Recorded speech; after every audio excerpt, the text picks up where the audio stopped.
പ്രിയമുള്ളവരെ, 37-ാമത്തെ ദിവസത്തിലേക്ക് ഈ വചനപാരായണം എത്തി നിൽക്കുമ്പോൾ നിങ്ങളുടെ തീക്ഷ്ണതയ്ക്കും ദാഹത്തിനും ഞാൻ ദൈവനാമത്തിൽ നന്ദി പറയുന്നു. എത്ര വലിയ അനുഗ്രഹത്തിലൂടെയാണ് നാം കടന്നു പോകുന്നത് എന്ന് ഗ്രഹിക്കാൻ നിങ്ങൾക്ക് കഴിയുന്നതിന് ഞാൻ ദൈവത്തെ മഹത്വപ്പെടുത്തുകയും ചെയ്യുന്നു. ഇന്ന് ഈ വചനപാരായണം നിങ്ങളോടൊപ്പം ഞാൻ നടത്തുന്നത് ഓസ്ട്രേലിയയിലെ മെൽബണിൽ നിന്നാണ്.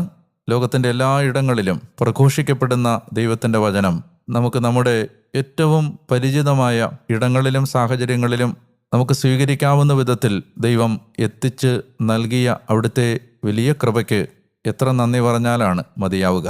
ഈജിപ്തിൽ നിന്ന് വാഗ്ദത്ത നാട്ടിലേക്ക് ആരംഭിച്ച യാത്രയിൽ ഇസ്രായേൽ ജനം ആദ്യം താവളമടിച്ചത് ഏലിമിലായിരുന്നു.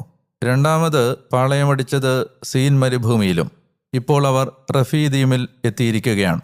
അവിടെ അവർക്ക് കുടിക്കാൻ വെള്ളം ലഭിച്ചില്ല. സ്വാഭാവികമായും ജനം പെറുപെറുക്കുകയാണ്. മാസ എന്നും